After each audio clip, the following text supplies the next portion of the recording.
Någon gång ska jag berätta för Lena om socialismens öde i Sverige. Nej förresten, jag ska berätta för henne om socialismens bägge huvuden i Sverige. Det stora, självbelåtna huvudet. Och det lilla, förkrympta.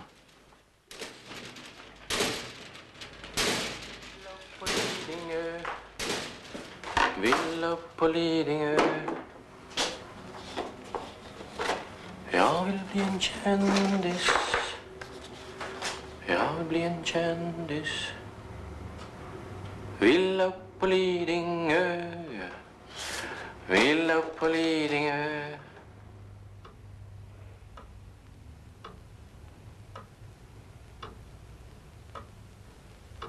Smyg Lena in i min säng. Hon vågar inte ens tala om för sin mamma att hon sover över hos mig. Nej då, mamma ska tro att Lena Nyman sover över hos någon väninna på elevskolan.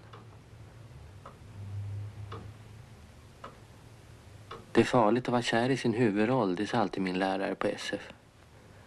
Man blir blind för hennes chauser, sa han. Själv blev han det aldrig.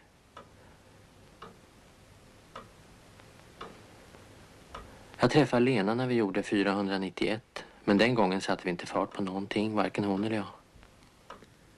Vi var lite tända så där som man brukar vara. Små julgransljusen.